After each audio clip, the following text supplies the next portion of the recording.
মেয়েরা তো এক পিছের থেকে হাঁটে আর একটা আরেকটা রেখা দেখছো বদনা কাটিং যায়। ওরা এক এক কাটিং এর নাম দিয়ে দিছে। ও যদি নবীর আদর্শ থাকতো তাহলে ও চুল কেটে মিষ্টি খাইতো আর খাওয়াইতো। হ্যাঁ হ্যাঁ, নবীর আদর্শে চুল কাটতো, মিষ্টি খাইতো আর খাওয়াইতো। কেউ যদি বলতো মিষ্টি খাস আর খাওয়াস কেন, নবীর আদর্শে চুল কাটছি, সোয়াব চাই তো চাই কই বলো, হুজুরের সোয়াব পাবে না? না মনে হয় পাবে না। নতুন ফতুয়া পাবে সোয়াব? কিয়ামতের দিন তো জিগ দেখা হইলে হাত পাতার সুযোগ হইতো।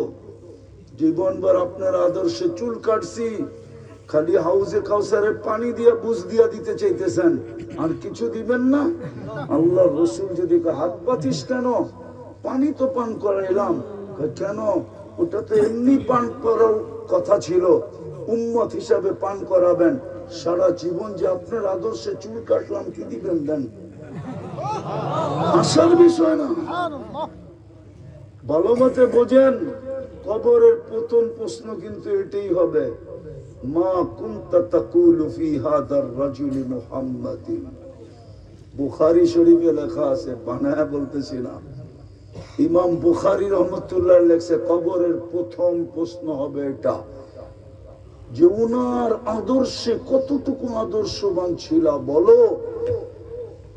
উম্মত বানায় আমি তোমার কপাল খুলে দিছিলাম, 80 বৎসর এক রাত্র নিয়ে আসলে তুমি বুক ফুলায় জিততে পারতা। এই জন্যই তো আদম আলাইহিস সালাম বলছেন, একটা ভুল করলাম, 350 বৎসর কাটাইলেন। জিগান কাদাইছে কিনা? 350 বৎসর কাদাইলেন একটা ভুলে, তারপরে মাফ করছেন। উম্মতে মুহাম্মাদি সারাদিন গুনাহ করবে, কেমন পীড়িত, রাত্রে ডাইকা ডাইকা মাফ করে দিবে। বুখারী শরীফে আছে, হাল মিম, এখন ডাকতেছে হাল মিম মুস্তাগফির, কি আসিস মাফ চাবি, ফাগফিরা লাহ, আমি মাফ করে দিব। গ্যারান্টি সহ ডাকতেছে।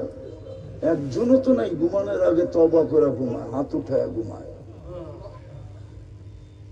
এর চেয়ে বড় ভাগ্য কি?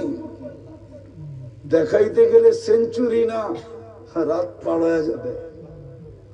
200-400 দেখানো যায় যে ভাগ্য খুলে দিছে উম্মত বানায়া, উম্মত বানায়া। আর উম্মত বানাইছিলেন জীবন গড়ার জন্য।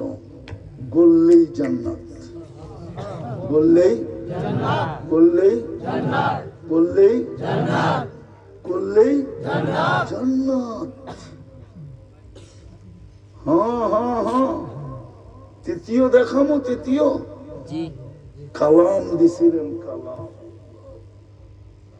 কালাম দিছিলেন কথা বলার জন্য। আল্লাহ কথা বলে, এটা কোরআন না, এটা কালামুল্লাহ। আল্লাহ আমাদের সাথে কথা বলার জন্য। আর যার সাথে আল্লাহ কথা বলবে তাকে শাস্তি দিবে না। কিন্তু 90 ভাগই তো পড়তে জানে না। রাগ হয়ে গেলেন? হ্যাঁ, আচ্ছা, পড়া বাদ দিলাম। এইখানে কয়জন আছে ডেলি কোরআনটা খুলে দেখে? কয়জন আছে কোরআনটা শুধু খুলে দেখে? খুলে দেখলে সওয়াব হবে না? না হবে না? হ্যাঁ হবে, হবে। কয়জন খুলে দেখে? একজনও তো নাই। আচ্ছা, খোলো, বাদ দিলাম। কয়জন এখানে আছে কোরআনটারে ডেলি একবার ছুঁয়া দেখে? ছুঁইলে সওয়াব হবে না? যদি সওয়াব না হইতো তাহলে কেন বলতেন লা ইয়ামাসসুহা ইল্লাল মুতাহহারুন? ছো, কিন্তু কিন্তু উঁচু করে ছো, উঁচুর পরে ছো কেন? তোমারে সওয়াবের ঘাটতি দিমু। এটা কালাম কার? কিন্তু ছুঁয়েও তো দেখে না। ছো বাদ দিলাম, একজনও তো নাই এখানে ডেলি কোরআনটাকে একটা চুমা দিয়া দেখে।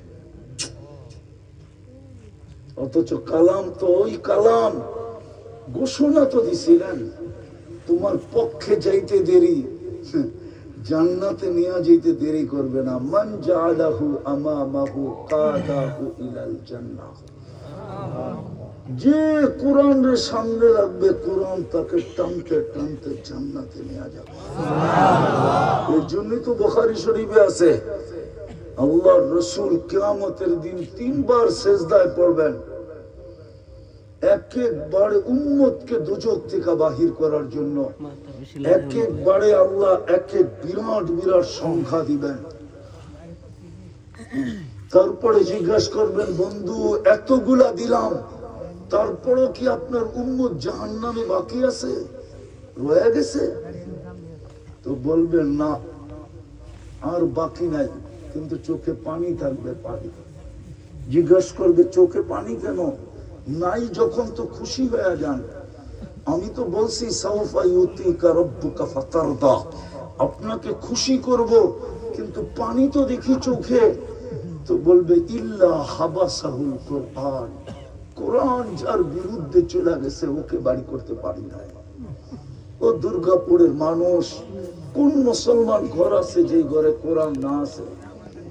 আছে এরকম কোন ঘর দুর্গাপুরে যে কোরআন নাই?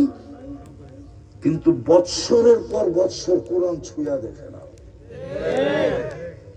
পারতাম যদি আল্লাহ দিত, দোয়া করেন দিয়া দেয় যেন আমাকে, ওই আধ্যাত্মিক শক্তি দিত, এখন শোনা দিতাম কোরআনের কান্না লাউড স্পিকারে। আপনি বলবেন কোরআন কি কাঁদে? কোরআন যদি না কাঁদে তো খেজুর গাছ কাঁদলো কি করে? খেজুর গাছ কি করে কাঁদলো? কোরআন যদি না কাঁদতে পারে তাহলে খেজুর গাছ কাঁদলো কি করে? কোরআনও কাঁদে। যাকে সারা বৎসর ছুঁয়া দেখে না ও কাঁদবে না? তো কাঁদবে না কেন? সারা বৎসর একটা চুমা দেয় না, শুধু কাঁদে না, বদদোয়া দিতেছে, বদদোয়া।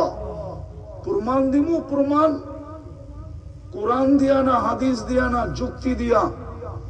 বলেন 30 বছর আগের দুর্গাপুর আর আজকের দুর্গাপুর কয় গুণ উন্নত? কত? একটা সংখ্যা কোন না, শতগুণ উন্নত, ঠিক না? হ্যাঁ, শতগুণ উন্নত যখন, তো 30 বছর আগের থেকে কমসে কম শতগুণ তো সুখ হওয়া উচিত ছিল। সুখ বাড়ছে? শান্তি, নিরাপত্তা, হ্যাঁ, মোহব্বত, ভালোবাসা, মায়া, মমতা, মান্যতা কিছুই তো বাড়ে নাই। 30 বছর আগের চেয়ে আরো কম। কি বাড়ছে? উন্নতি বাড়ছে, ঠিক না? তাইলে বোঝা গেল সুখ নাই কেন? কোরআনের বদদোয়া লাগছে। কোরআনের দোয়া লাগে নাই না, কোরআন ছুঁয়া দেখে না, ছুঁয়া চুমা দিয়ে দেখে না। এটা দিছিলেন জীবন গড়ার জন্য।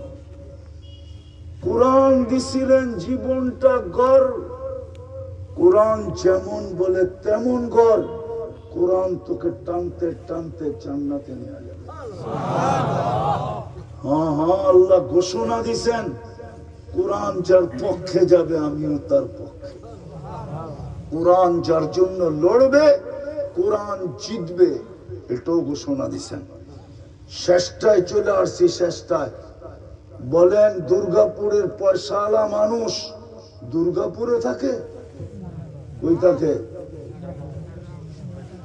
ঢাকা, ময়মনসিং, আরো পয়সা হইলে দেশের বাইরে, ঠিক না? হ্যাঁ, দুর্গাপুরে থাকে না কেন? পয়সা আল্লাহ, ঠিক না? আল্লাহ কি গরিব? হ্যাঁ, বিদেশে যে থাকে না, ঘরও বানায়, বাড়িও বানায়, সত্য তো? বিল্ডিংও বানায়, ঠিক না?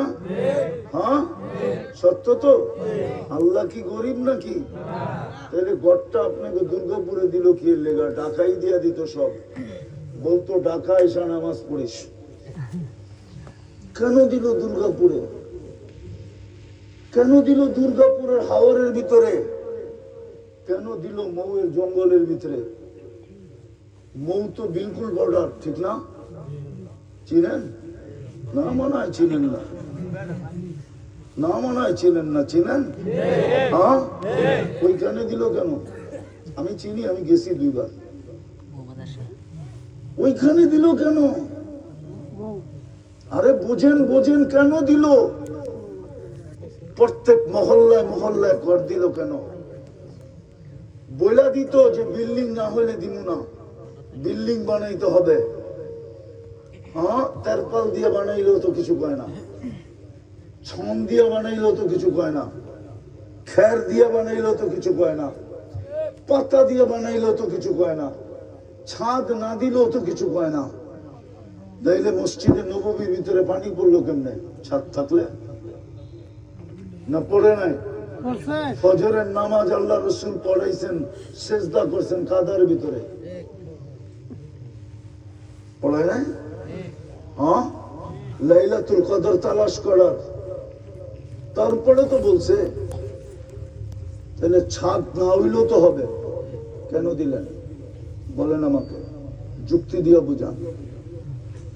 দুনিয়া একটু পয়সা না হইলেই চলে যায় কোথায়?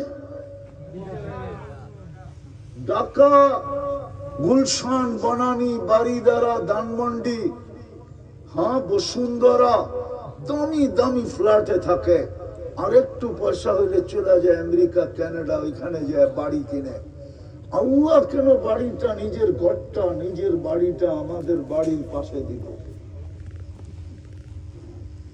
দিছিল এই জন্য প্রস্তুতি নেওয়ার জন্য, 2 কদমে যেন প্রস্তুতি নিতে পারে।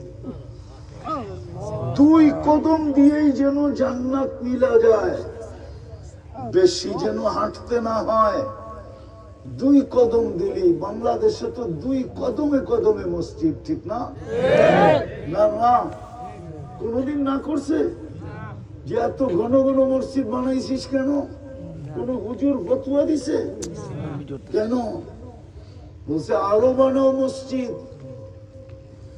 আল্লাহর ঘর যেন 2 কদম দিয়ে জীবন করতে পারে, 2 কদম দিয়ে জান্নাতে ঢুকতে পারে।